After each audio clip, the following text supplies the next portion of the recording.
Hello, I'm Kitt Benson, and for my presentation today, I'm looking at free men in Indian Territory. For my research question, I have how did the emancipation of African Americans within the five tribes impact their legal, social, and economic status in Indian Territory? For my tentative thesis, I have the emancipation of African American slaves within the five tribes created a complex struggle for legal recognition, social acceptance, and economic opportunity in Indian Territory. I'm creating three focuses for this research project. My first focus looks at how slavery looked like in tribal lands and how it got there. So, what did slavery look like on tribal lands? During the time of Reconstruction, the five tribes were centered in present-day Oklahoma, or, as known as then, the Indian Territory. The Cherokee, Chickasaw, Choctaw, Creek, and Seminole all had African American slaves. This enslavement was similar to the slave system in southern states. How did slavery come to be in Native American tribes? Slavery was adopted in the five tribes through their trading interactions with white Americans. In addition, this was fathered through the intermarriage between Native Americans and white settlers. During the 19th century, the pressure to assimilate into white American society grew. Thus, plantation-based agriculture began to influence Native American life. With this came the ideology that owning enslaved Africans was a sign of status and wealth, similar to that ideology in southern states. My second focus of my research are the Reconstruction Treaties of 1866. These are a series of treaties that correspond to the five tribes. With that said, they do follow the same layout. They all abolish slavery within tribal lands, and they also include citizenship rights of freedmen within tribes. However, this does cause debate and difficulties within the tribes. For instance, the Cherokee, Creek, and Seminole treaties granted full tribal citizenship, while the Choctaw and Chickasaw treaties granted citizenship, but they were delayed in implementation. In addition, these Reconstruction treaties established that freedmen and tribes who were granted citizenship were eligible for land allotments, which will come up later in my research as well. My third focus of my research is focusing on what happened to the freedmen after becoming free.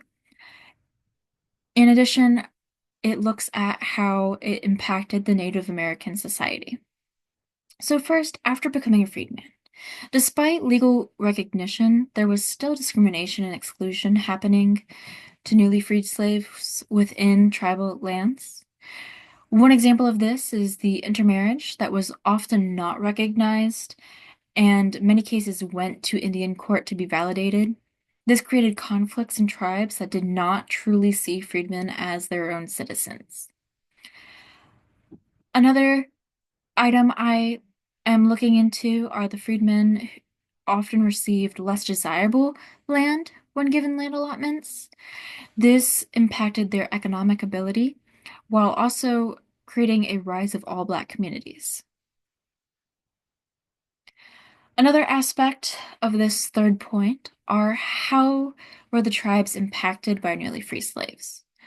First, agriculture economy of wealthy tribal members was impacted due to the loss of labor on plantations.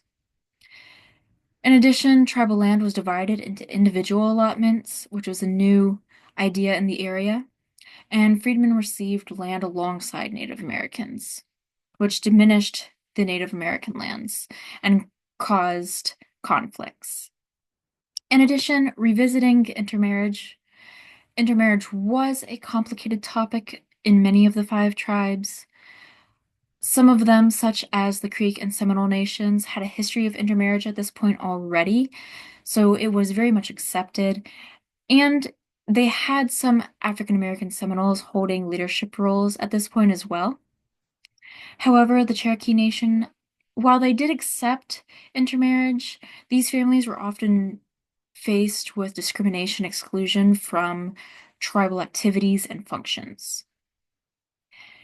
On the other hand, the Choctaw and the Chickasaw nations strongly discouraged intermarriages and often didn't recognize them, as they didn't recognize the newly freed slaves as their citizens. My counterargument to this looks into while the emancipation did create challenges between the five tribes and African American freedmen, the freedmen were integrated more fully within some of the tribes, such as the Seminole. With this acceptance came the full integration into their communities and they were granted land and legal protections from the tribes. Additionally, economic opportunities were available through agriculture and trade within the area.